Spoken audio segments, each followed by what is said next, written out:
ನಮಸ್ಕಾರ. ಈ ದಿನ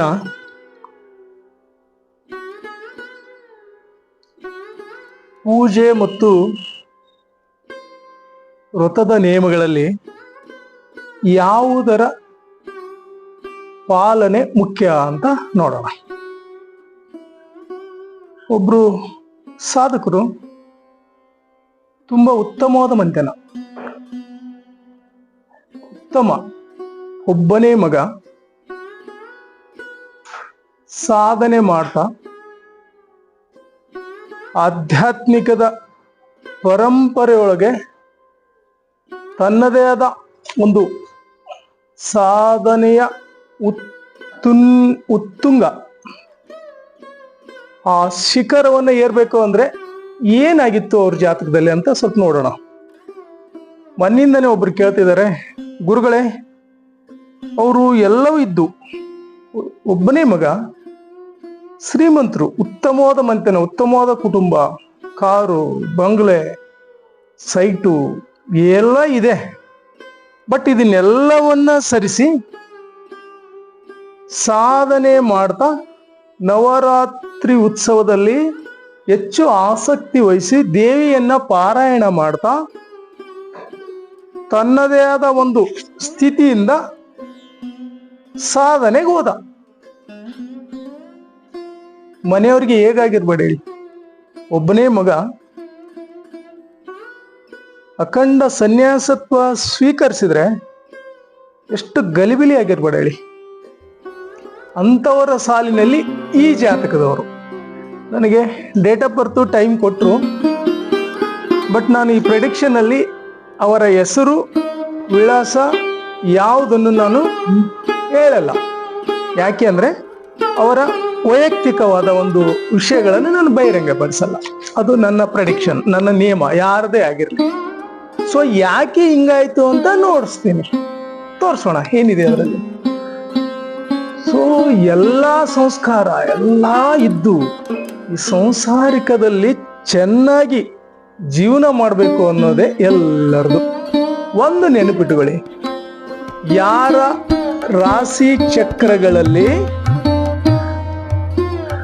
ಆಶ್ರಲ ಜ್ಯೋತಿಷ್ಯದ ಬಗ್ಗೆ ಗಮನ, ಕ್ಯೂರಿಯಾಸಿಟಿ, ನಾನು ಕೇಳಬೇಕು ಅಂತ ಅಂಬಲ ಬರ್ತಾ ಇದೆ ಅಂದ್ರೆ ನಿಮ್ಮ ಜಾತಕದಲ್ಲಿ ನಿಮ್ಮ ರಾಶಿಗಳಲ್ಲಿ ಸಾಡೆ ಸಾತಿ ಸ್ಟಾರ್ಟ್ ಆಗಿರುತ್ತೆ. ದಶೆಗಳಲ್ಲಿ ಆದ್ರೆ ಆಗಿರ್ಬೋದು, ಭುಕ್ತಿಗಳಲ್ಲಿ ಆದ್ರೆ ಆಗಿರ್ಬೋದು, ಅಥವಾ ರಾಶಿ ಚಕ್ರದಲ್ಲಿ ಶನಿ ಮಹಾರಾಜ ಎಂಟ್ರಿ ಆಗಿರ್ತಾನೆ, ಅಲ್ಲಿ ಸಾಡೆ ಸಾತಿ ಕೂಡ ಆಗಿರ್ತದೆ. ಸಾಡೆ ಸಾತಿಲಿ ಎರಡೂವರೆ 7.5 ವರ್ಷದಲ್ಲಿ ನಿಮಗೆ ಟಚ್ ಆಗೇ ಇರುತ್ತೆ. ಅವ್ರು ಮಾತ್ರ ಜ್ಯೋತಿಷ್ಯದ ಬಗ್ಗೆ ಗಮನ ಬರುತ್ತೆ. ಅಲ್ಲಿವರೆಗೂ ಜ್ಯೋತಿಷ್ಯ ಅಂದ್ರೆ ಅಷ್ಟೇನು ಕೇರ್ ಮಾಡಲ್ಲ, ಯಾಕೆಂದ್ರೆ ಜ್ಯೋತಿಷ್ಯ ಅಂದ್ರೆ ಅಷ್ಟೇ. ಬಟ್ ಯಾವಾಗ ಶನಿ ಮಹಾರಾಜ ಎಂಟ್ರಿ ಆದ ದಶೆಗಳಲ್ಲಿ ಭುಕ್ತಿಗಳಂದ್ರೆ you are also started to enquiry in astrology. ನಾನು ಬಹಳ ಕಂಡ್ಕೊಂಡಿದ್ದೀನಿ, ಎಷ್ಟು ಜನ ನನಗೆ ಫಾಲೋ ಮಾಡಿ ನೋಡ್ತಿದಾರಲ್ವಾ. ಓಕೆ, ಶನಿ ಮಹಾರಾಜರು ಇಲ್ಲಿದ್ದಾರೆ ಅಂದ್ರೆ ಸೊ ಎಂಟ್ರಿ ದಟ್ ಪೊಸಿಷನ್ ತಗೊಂಡು ಆ ಪ್ಲಾನೆಟ್ ಅಂದ್ರೆ ಏನಾದ್ರೂ ಒಂದು ಇದ್ರಲ್ಲಿ ಸಿಗಾಕತ್ತೀರಾ. ಹೆಂಗೆಂಗೋ ಏನೇನೋ ಸ್ಟಡಿ ಮಾಡಿ ದೊಡ್ಡ ಹೈ ಲೆವೆಲ್, ಒಂದು ದೊಡ್ಡ ಡಾಕ್ಟ್ರು, ದೊಡ್ಡ ಇಂಜಿನಿಯರ್ ಏನೇನೋ ಅಂತೀರಿ. ಬಟ್ ಶನಿ ಮಹಾರಾಜ ಬಂದಾಗ ಕೂಲ್ ಆಗ್ಲೇಬೇಕು. ನಾನು ಅದು ಇದು ನಥಿಂಗ್ ಮ್ಯಾಟರ್, ನಾನಿದ್ದೀನಿ ಅಂತ ಹೇಳ್ತಾರೆ ಅವರು. ಅಂಥವ್ರು ಮಾತ್ರ ನನಗೆ ಕಮ್ಯುನಿಕೇಟ್ ಮಾಡ್ತಾರೆ, ಗುರೂಜಿ ಅವರೇ ನನಗೆ ಹಿಂಗಾಗಿದೆ ಹೆಂಗೆ ಅಂತ. ಕಮ್ ನೋಡೋಣ ಅಂತ ಇವ್ರ ಪ್ರೆಡಿಕ್ಷನ್ ತಗೊಂಡೆ. ಸೊ ಇವ್ರದ್ದು ಏನಾಗಿದೆ, 5ನೇ ಮನೆಯಲ್ಲಿ ಗುರು ಪುಣ್ಯ ಸ್ಥಾನ. ಸೊ ಪಾಸ್ಟ್ ಲೈಫ್ ಅಲ್ಲಿ ತುಂಬಾ ಪುಣ್ಯ ಇದೆ ಇವ್ರದ್ದು. ಆ ಪುಣ್ಯ ಸ್ಥಾನದ ಮನೆಯಿಂದ ನೆಕ್ಸ್ಟ್ ಸಡನ್ ಇಲ್ಲಿಂದ ತಗೊಂತು ಕಾಳ ಸರ್ಪ ದೋಷ. ಮೇನ್ ವೇಟೇಜ್ ಇರೋ ಗ್ರಹಗಳೆಲ್ಲ ಇಲ್ಲಿದಾವೆ. ಸೊ ಯಾವತ್ತು ಕಾಳ ಸರ್ಪ ದೋಷ ಬಂತು ಅಂದ್ರೆ ಅಲ್ಲಿ ನಿಮ್ಮ ಸಂಸಾರಿಕ ಏನು ಅನ್ಕೊಂಡ್ರಿಲ್ಲ ಸುಖ ಭೋಗಗಳು ಹೊಡ್ತಾ ಬಿತ್ತು ಅಂತ ಅನ್ಕೊಳ್ಳಿ. ಈ ಪೂಜೆ ಮತ್ತು ಪ್ರಾರ್ಥನೆ ಜಪ ಇದನ್ನೆಲ್ಲ ಮಾಡ್ಕೊಂಡ್ರೆ ಮಾತ್ರ ಸೇಫ್ ಝೋನ್. ಇಲ್ಲ ಅಂದ್ರೆ ನಿಮ್ಗೆಲ್ಲ ಅಡೆತಡೆಗಳು. ಮೊದಲನೇದಾಗಿ ಮದುವೆ ಅಡೆತನ, ಮದುವೆಯಲ್ಲಿ ಫುಲ್ ಅಡೆತಡೆ. ಎಷ್ಟು ಅಡೆತಡೆ ಅಂದ್ರೆ ಎಲ್ಲ ಹತ್ರ ಬಂದಿರುತ್ತೆ, ಒಂದು ಇಲ್ಲ ಏನೋ ಒಂದು ಕೊರತೆ ಅಂತ ಸ್ಟಾಪ್. ಮತ್ ಮದುವೆಯಾಗಿ 8-10 ವರ್ಷ ಆಗಿರುತ್ತೆ, ಮಕ್ಕಳು ಸಂತಾನ ಭಾಗ್ಯದಲ್ಲಿ ಫೇಲ್ ಆಗ್ಬಿಡುತ್ತೆ. ಆ ತರ ಒಂದು ಈ ಜೋನ್ ಇದೆಯಲ್ವಾ, ಕಾಳಸರ್ಪ ದೋಷ, ಇದು ಕೆಲಸ ಮಾಡುತ್ತೆ.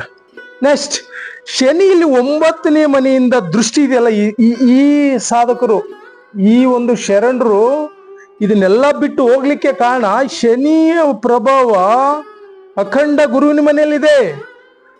ಈ ಗುರುವಿನ ದೃಷ್ಟಿ 5ನೇ ಮನೆಯ ಪೂರ್ವ ಜನ್ಮದ ಪುಣ್ಯದ್ದಿದೆ. ಇಲ್ಲಿರೋ ಪುಣ್ಯ, ಇಲ್ಲಿರೋ 9ನೇ ಮನೆ ಸಾಧನೆಗೆ, ಆಧ್ಯಾತ್ಮಿಕ ಸಾಧನೆಗೆ ಧನುಷ್ ರಾಶಿ ಮನೆ, ಗುರು ಅಧಿಪತಿ ಆ ಮನೆಯದು. ಇಲ್ಲಿಂದ ಅವ್ರದ್ದು ಸಂಪೂರ್ಣವಾಗಿ ಹೊರಟು ಮುಂದೆ ಎಲ್ಲಿಗೆ ಹೊರಟು? 12ನೇ ಮನೆಗೆ ಬಂದ್ರು, ಲಾಕ್ ಐಸೋಲೇಟೆಡ್. ಯಾಕೆ? ಇಲ್ಲಿ ಕಾಳಸರ್ಪ ದೋಷ ಇದೆ. ನೋಡಿ ಎಷ್ಟು ಚೆನ್ನಾಗಿದೆ ಪ್ರೆಡಿಕ್ಷನ್ ಇದು ಅಂದ್ರೆ.